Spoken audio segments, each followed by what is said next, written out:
네, 여러분 안녕하세요. 네, 인피니트 헬스케어 말씀드립니다. 이전에 제가 영상을 한번 드렸고요.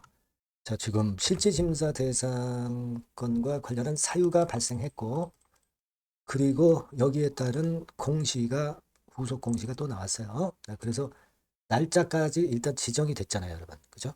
네, 날짜까지. 결정일까지 날짜. 네, 요거 나왔죠? 11월 7일까지. 네, 이렇게 지금 현재 나온 상태입니다. 자, 그렇다면은 우리가 어떻게 전개가 될까요? 네, 그래서 이 부분에 대해서 제가 말씀을 좀 드리고자 하고요. 특히 그 제가 말씀을 드리고 싶은 부분은요. 형사가 아닌 민사소송 제기 이유, 이 부분에 대해서 우리가 다시 한번 짚어봐야 됩니다. 요거 그 이유를 제가 말씀을 드릴 거고요. 정확한 우리가 어떤 기준을 좀 알아야 될 것 같고, 그리고 과연 실질심사 대상으로 지정이 될까? 네, 이 부분까지 제가 다시 한번 말씀을 정확히 드리도록 하겠습니다. 네. 자, 말씀 잘 들어보시고요. 네, 그리고 잭팟주도 제가 하나 말씀을 드리니까 이거는 여러분 놓치지 마시기 바랍니다. 영상 후반부에 말씀을 드리고요. 여러분들의 구독, 좋아요, 알림 설정 대단히 감사하고요. 끝까지 제가 여러분들에게 힘이 되드릴 겁니다. 네, 많이 성원을 부탁드리고요. 그리고 이제 실질심사 대상이 결정되기 이전에 이 여러 비하인드 스토리가 굉장히 중요할 거예요. 네, 이걸로 우리가 실질심사 대상 여부를 알 수가 있을 것이고, 요 부분들은 제가 여하튼 재료 들어오는 대로 여러분들한테 막바로 그 말씀을 좀 드렸으면 좋겠고요. 네, 여러분들이 꼭 무료 텔레그램 방에 들어오셔 계시는 게 좋겠습니다. 재료라는 게 뭐 갑자기 나오지 예고하고 나오질 않죠. 인피니트 헬스케어 입장이라고 꼭 문자를 주시면 제가 무료 텔레그램 방에 초대해드려서 끝까지 여러분과 같이 함께 할 겁니다. 네, 꼭 문자를 주세요. 자, 여러분 이제 날짜가 지정돼서 나왔죠. 심사 대상 결정은 11월 7일까지입니다. 만일 여기서 실제 심사 대상 결정이 되면은 또 좀 복잡해지는 그런 상황이 될 거예요. 실제 심사 대상이 좀 되지 않았으면 하는 그런 생각을 하시고 계시리라고 보여지는데, 자, 여러분 지금 현재의 이런 국면은 38억이라는 것이 여러분 이 실제로 손실을 준 거예요. 네, 손실을 준 거는 좀 어떻게 보면 이제 이론적이고 상대적인 부분이라고 볼 수가 있어요. 왜냐하면 기술 유출로 해서 이 정도의 손실 금액이다. 이렇게 혐의가 지금 현재 있는 거죠. 확정이 된 것도 아니고요. 네, 그죠? 근데 고작 이런 걸로다가 실제 심사 대상이 되니까 정말 주주 입장에서는 속된 말로 성질이 나는 그런 상황입니다. 뭐 사실 인피니트 헬스케어의 재무적인 부분은 제가 말씀 안 드려도 여러분들이 다 잘 알고 계시잖아요. 그죠? 네, 그래서 뭐 제가 이전 영상에서도 말씀을 드렸고 반기 보고서 보면 다 나오죠. 뭐. 지금 현재도 424억 정도의 자본 총계, 40억 정도 자본금에 비해서 뭐 10배 정도. 그죠? 네. 자, 이거 잘못 제가 말씀을 드렸네요. 네. 여기 보시면 자본 총계가 1809억, 그죠? 그리고 자본금이 122억. 자본금 대비해서 뭐 한 150%, 1500% 이상 자본 총계를 가지고 있고. 그리고 제가 가장 강조드린 게 현금이 뭐 여유가 넘치잖아요. 예, 여유가 넘칩니다. 그러니까 지금은 이 배임권이 문제이지, 예, 실질적으로 현금이라든가 이런 데서는 전혀 아무런 이상이 없고 넘치는 현금을 갖고 있잖아요. 그죠? 넘치는 현금을 갖고 있습니다. 이거 더하면 한 1,600억. 그래서 더더욱 지금 이게 뭐 잘못해서 상장 적격성 실체심사 대상으로 되면 엮여가서 어려운 경우를 당할 수 있으니까 이게 진짜 여러분들이 굉장히 지금 신경 쓰이시는 부분일 겁니다. 근데 지난번에도 말씀을 드렸지만은 여러분 지금 뭐 배임죄를 폐지를 추진 중이죠. 뭐 여러 가지 의견들이 많습니다만은 상법 개정을 해주는 대신에 기업 측에서는 상법 개정을 용인을 해주는 대신에 기업에게는 어떤 배임죄를 폐지하면서 기업에 베네피트를 주는 이런 건에 대한 이야기도 나오고 있고요. 이런 건에 대한 재료들이 뭐 사실 최근에 아주 많이 나오고 있습니다. 그죠? 여기 나오잖아요. 상법 주고 배임죄 취하는. 이런 상황이란 말이에요. 그럼 지금 뭐 고작 38억 배임죄 확정도 아니고 혐의만 가지고 상장 실질심사 대상으로 지정된다면은 말도 안 되는 거죠. 그러니까 그렇게 안 될 가능성이 높은데 혹시라도 우리가 칼자루는 쥐고 있는 게 아니라 금융당국이 쥐고 있기 때문에 이 건에 대해서 잘못 결정이 나올까봐 그걸 우리가 한번 체킹을 하고 있는 겁니다. 그죠? 그런 과정이라는 거 잘 알고 계실 거고. 근데 지금 여하튼 그 전체적인 그 상황이 배임죄 폐지 쪽으로 가고 있기 때문에 이런 건도 상당히 나쁘지 않은 건이다. 네, 이렇게 볼 수가 있지 않나 이렇게 생각이 들어요. 네. 그래서 일단 그런 부분이고, 근데 여하튼 여러분들 잘 아시겠지만 이제 민사 소송을 제기를 했어요. 민사 소송. 사실은 형사 소송을 제기하는 게 맞습니다. 그럼 왜 형사가 아니라 민사 소송을 제기했느냐? 자, 그거는요. 형사 소송을 제기하면은 상장 실질 심사 대상이 됩니다. 대상이 돼요. 그럴 확률이 많아요. 민사 소송 같은 경우는 상장 실질 심사 대상이 될 확률이 적습니다. 근데 아마도 지금 인피니트 헬스케어 측에서는 그래서 상장 실질 심사 대상이 될 수 있는 확률이 높은 형사 소송보다는 민사 소송 요걸 일단 제기하지 않았나 이렇게 생각이 들어요. 아마 그 이유가 아니겠는가 이렇게 생각이 됩니다. 제가 볼 때는 그죠? 그렇게 생각이 드는 부분이기 때문에 이 부분이 역시 그 제가 볼 때는 핵심이라고 봅니다. 네. 그렇죠? 여기 그 예전에 매일경제에 나왔던 기사도 보시면 그 이야기가 여기 이제 실려 있는 거예요. 근데 여러분, 자, 팩트는 뭐냐면은요. 팩트는 이 민사소송이든 형사소송이든 간에 상장 실질심사 대상 사유, 실질심사 사유가 되면 그러면은 상장 실질심사 대상이 될 수도 있는 거예요. 여러분, 우리가 규정을 한번 좀 볼 것 같으면은요. 이렇게 되어 있습니다. 상장 적격성 실질심사 주요 기준 해가지고 종합적 요건에 보시면 이제 횡령 배임권이 들어있죠. 횡령 배임권이 분명하게 들어있습니다. 그리고 이 건과 관련해서 여러분들이 규정을 좀 살펴보시면 자기 자본의 3% 또는 금액적으로 10억 이상으로 알고 있어요. 네, 10억 이상으로 알고 있습니다. 이 정도 이상, 3%이거나 이상이거나 10억 이상이라고 한다면은 상장 적격성 실질 심사 기준에 부합하는 것으로 판단을 하는 겁니다. 민사 소송이나 형사 소송이나 가릴 거 없어요.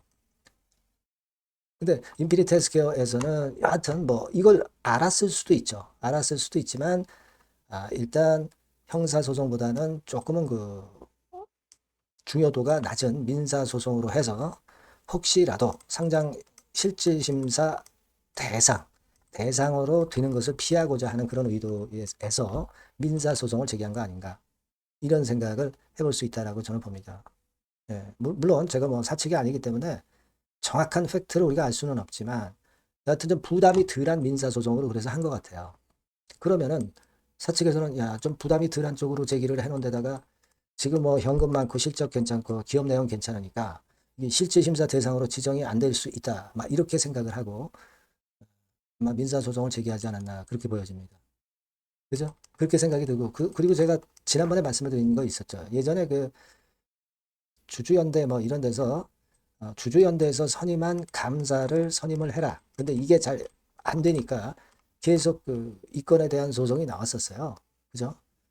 그러니까 이 주주연대에서 이 압박이 자꾸 가해지니까 이 건에 대한 어떤 공시를 하지 않았나. 예. 그죠? 요건에 대한 공시를 그래서 아마 하지 않았나. 좀 등이 떠밀려서 그런 생각도 할 수 있다라고 저는 봅니다. 그죠? 과거에 뭐 이런 것들 많았잖아요. 임시 주청 소집 허가 신청 뭐 감사 주주연대에서 선임한 감사를 선임해라 뭐 그런 것에 대한 공시가 많았지 않습니까? 여러분들이 이전에 소송권과 관련해서 많이 뭐 지켜보셨을 거야. 많이 보셨을 겁니다. 그래서 제가 볼 때는 이런 건과 연관이 돼 있는 것이다. 이렇게 생각이 됩니다.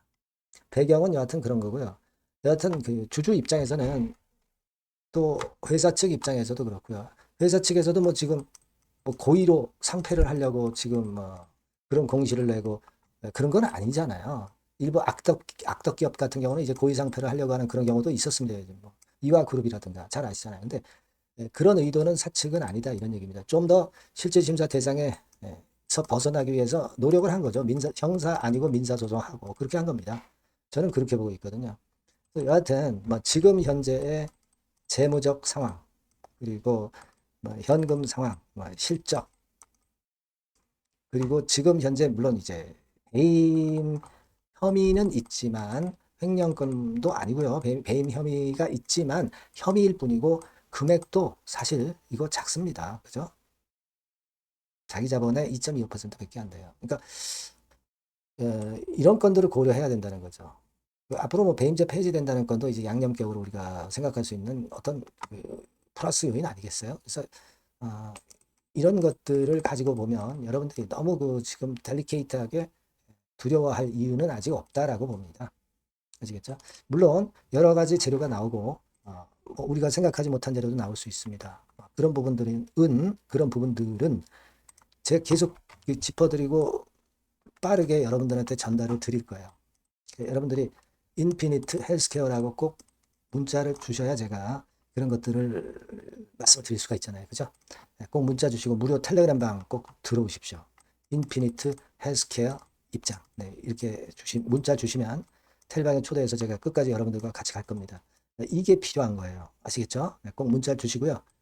그리고 제가 그 잭팟주 말씀을 드린다고 그랬죠. 지금은 말씀드릴게요. 네, 잭팟주를 말씀을 드리는데요. 이 잭팟주 하면은요, 여러분. 뭐 1, 20% 정도 우리가 수익을 먹으려고 잭팟주를 말씀드리는 건 아니죠. 네, 1 내지 20% 가지고는 우리는 만족할 수 없습니다. 잭팟주라 하면은 뭐 일단 100% 정도는 상승할 수 있는 그런 정도의 종목이 바로 잭팟주가 되는 거라고 생각이 듭니다. 그래서 이 잭팟주를 말씀을 드릴 건데 게다가 리스크가 없는 생바닥 종목이에요. 그러니까 이미 급등을 한 종목들은 필요가 없다는 얘기죠, 여러분. 미리 바닥권에서 잡을 수 있는 종목을 추천하는 것이 맞지. 이미 크게 올라서 급등해서 리스크가 큰 종목은 추천할 가치가 없다고 저는 봅니다. 그래서 이 잭팟주를 말씀을 드리는데요. 섹터는 역시 전기전자 쪽입니다. 이 IT 쪽이 역시 그 신기술이 많죠. 신기술이 많습니다. 신기술 갖고 있는 종목들이 많아요. 시장을 리드하는 거는 역시 최종적으로는 항상 IT 쪽이에요. 그래서 이 IT 쪽에서 한번 선택을 해봤고요.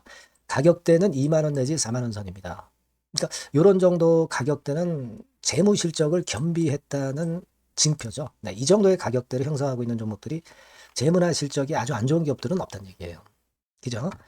저가주보다도 확실하게 재무 실적을 겸비한 쪽으로 제가 추천을 드릴 거고요. 시총은 2,500억에서 한 5천억 정도 수준입니다. 그러니까 시총은 적정하죠. 네, 이 정도라면 적정하지 않나. 너무 낮지도 높지도 않은 정도. 투자 기간은 1 내지 2개월 선 정도로만 봤어요. 네, 길게 잡지는 않습니다. 그러나 뭐 초단타 매매를 하라고 제가 드리는 종목은 아닙니다. 투자 기간은 이 정도로 잡고요. 자, 일단 여러분들이 그럼 주봉 차트, 월봉 차트는 어떻게 생겼나 좀 알아볼 필요가 있어요. 네, 주봉 차트는 이렇게 생겼어요. 그러니까 여러분 느끼시는 바 뭐 없습니까? 일봉도 아니고 주봉인데도 쓰리 바닥을 만들고 있죠. 여기서 탁 튀어나가면 큰 시세 낼 수 있는 그런 주봉 차트 모양을 벌써 보여주고 있는 거 보면 우리가 어느 정도 감잡을 수 있죠. 여러분, 큰 시세가 가능하다는 걸 감잡을 수 있고요. 월봉 차트로 한번 보시면 이렇습니다. 그러니까 월봉 차트로도 보면은 불기둥이 생바닥에서 2번 정도 나타났단 말이에요. 네. 아주 긴 중장기를 보는 월봉에서도 이런 모습을 만들어줬다 이겁니다. 우리가 물론 아주 이런 중장기로 하는 건 아니지만은 월봉이나 주봉에서 벌써 모양이 형성된 걸 보면은 일봉은 어떻겠습니까? 그 분출하는 힘이 굉장히 강할 가능성이 높죠. 그러니까 요 주봉이나 월봉은 앞으로 흐름이 괜찮아질 것이다라는 사인을 주봉이나 월봉에서 여러분들이 이렇게 미리 예측을 할 수 있는 겁니다. 네. 그런 측면에서 제가 주봉과 월봉을 보여드린 거예요, 여러분. 네. 아시겠습니까? 그거 하고요. 그리고 우리가 이제 수급이 뒷받침이 안 되면 안 되겠죠. 그러니까 웨인 메이저 동향을 한번 볼 필요가 있습니다. 웨인이 빨간 선이에요. 최근 한 달 동안에 보시면 웨인이 선취매해서 초강력 매집을 하고 있다는 건이 이 빨간 선 그래프에 나타나 있지 않습니까? 그죠? 그러니까 이거는 뭐 두세 달도 아니고 한 달 동안의 패턴이기 때문에 시작 단계로 볼 수가 있는 거예요. 네, 웨인이 강하게 먼저 끌고 나가고 있는 초기 국면이다. 이렇게 보시면 된단 말이에요. 아시겠죠? 네, 그겁니다, 여러분.